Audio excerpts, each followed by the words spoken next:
It looks like Roman Reigns is gone from WWE television for the foreseeable future. This, according to an announcement that WWE made on Monday Night Raw. What's going on? How long should we expect Roman Reigns, one of WWE's most important stars, to be off the air? We're going to try to answer that in this video. We're also going to take a look at a massive update on the Alexa Bliss situation, as well as a WWE release that was just announced.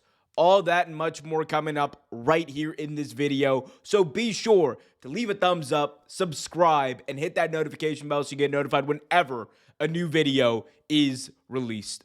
All right, let's begin by talking about the OTC himself, the Tribal Chief Roman Reigns. He obviously was involved in a bit of an angle that took place on Saturday night's Royal Rumble event. He was curb stomped to oblivion by Seth freaking Rollins, and it seems like he has been, at least for now, written off WWE television. Michael Cole announced that Roman Reigns would be gone for the foreseeable future from WWE TV, due in large part to that attack that he suffered at the hands of Seth freaking Rollins. Rollins, for those of you who did not watch the event, not only did a double curb stomp with both feet, crushing Roman Reigns' head, kayfabe, but he also did a curb stomp on some steel stairs. Now, obviously, this ain't work. We're not even going to entertain that idea of like, oh, it's just a real injury. But Roman is going to be off for the foreseeable future. This is essentially WWE telling you that Roman is gone, and probably at least until after the Toronto show, the Elimination Chamber show. Maybe perhaps he returns. I have something in my eye that we're going to keep on rolling. But maybe perhaps he returns at that show, and that's when he makes his return, and they build towards whatever match it's going to be for WrestleMania.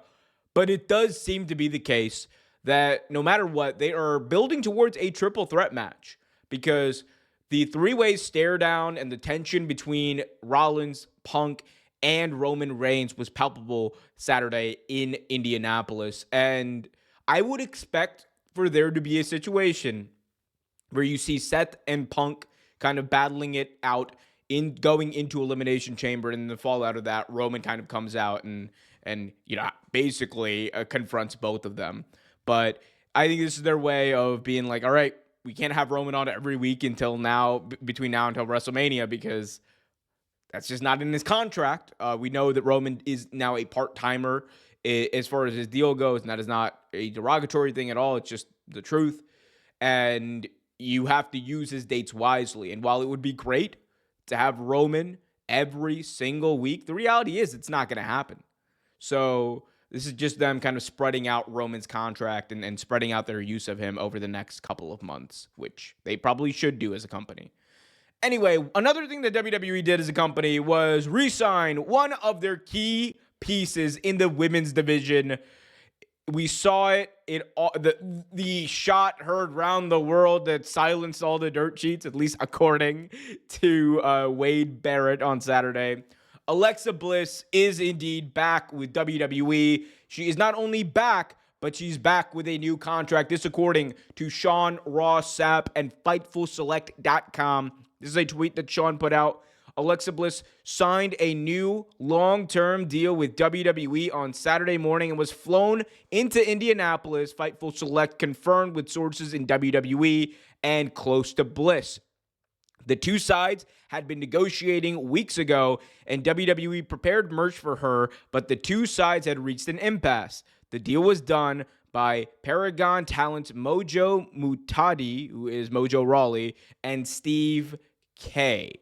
So Mojo Rawley, you may remember him as one half of the Hype Bros. They get hyped, they stay hyped. Shout out to Mojo, my bro. But very interesting stuff here, because the talk of the town was that Alexa Bliss and WWE had been at an impasse, that they were not anywhere close as far as the number goes. And the situation, according to Fightful Select, essentially breaks down like this. Alexa Bliss, coming off of maternity leave, required or asked for a new deal. She demanded a new deal. WWE wanted her to honor her old deal, and things were at an impasse right up until the day of the Royal Rumble. And for all of you out there who want to say, oh, well, Dave Meltzer got this wrong, blue, all that fun stuff. The reality is, Dave and Mike Johnson of PW Insider both reported the right thing. It's just that Alexa Bliss really didn't show up until the day of, and the contract negotiations didn't really get finalized until the day of. And she is now under a new multi-year deal. I highly recommend you guys go check out FightfulSelect.com for the full details. But she is in a new multi-year deal. She is going to be with WWE for the long haul. And it looks like we are going to get Alexa Bliss back in WWE, and she seems to be taking a bit of a dark turn.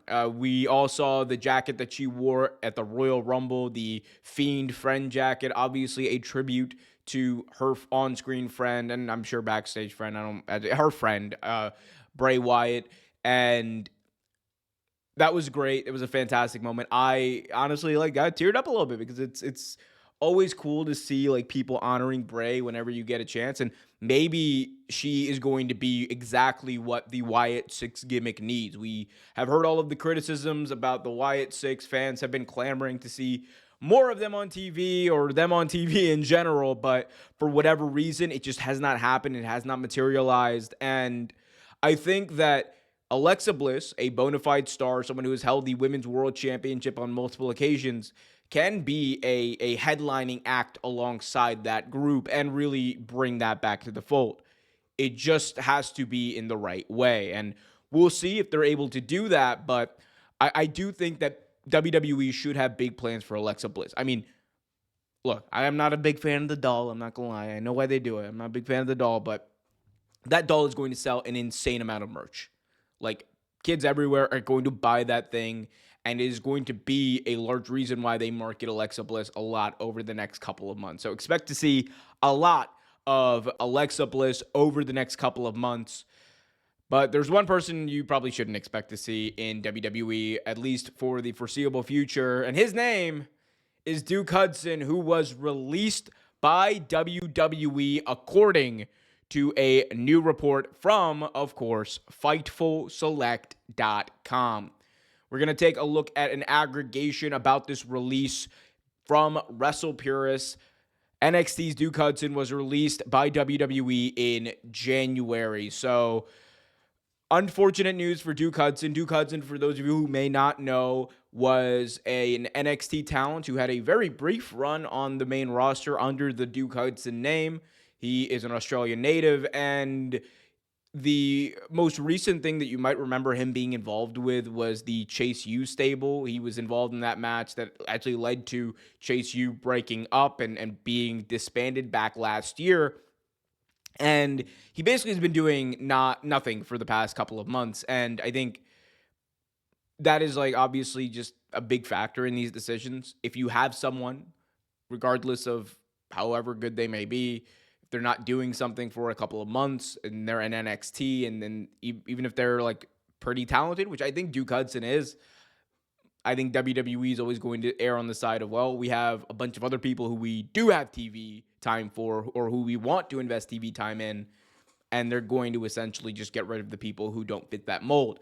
Now, Duke Hudson, for me, I think my favorite memory of him was that feud that he had with Cameron Grimes leading up to NXT War Games. I believe it was 2021. It was right when they made that switch over to NXT 2.0, and they had a ladder match for the $1 Million Championship. It was hair versus title, and I thought it was a fantastic concept, and I thought Duke Hudson more than held his own in that feud, and I saw a lot of potential there. I'm not going to lie. Ever since then, obviously, it's been an up and down and bit of a bumpy road for Duke. But regardless, it's always sad to see a talent get released. Hopefully, we get to see more of him on the indies. Hopefully, we get to see more of him potentially in TNA, AEW maybe. You never know what's going to happen. But he's a guy to keep an eye out for. He's only 34 years old, which, of course, in professional wrestling terms is nothing at this point. Cody was 36, and he just finally hit his stride. So, not saying he's Cody Rhodes. Calm down, internet. Calm down. All right. Anyway, but shout out to Duke Hudson. Hopefully he lands on his feet and is able to perform at the highest level that he can there, wherever he lands. But that's it for today's news, guys. Be sure to leave a thumbs up, subscribe, hit that notification bell. Let me know in the comment section what you think about Roman Reigns being written off TV, Alexa Bliss coming back, and the latest WWE release. And thank you so much for those of you who made it this far into the video. As you guys know, these videos are a big passion project of mine, and I really just appreciate everyone who tunes in every single day to watch them. Remember, check out OT Graps on Tuesday nights, live right here on the channel. Also, check out this coming Thursday, I'm going to be live doing a special stream, a simulcast on YouTube and another platform. Go check out the community tab. Might surprise you what that other platform is. But we're testing some new things out, and it's going to be a fun time. So go check that out. Thursday, live, Omer Q. Well, Wrestling with Omer. That's the name of the show. I have a lot of shows, guys. Anyway, until next time, I'll see you guys. Be happy, be healthy, and as always, keep it real.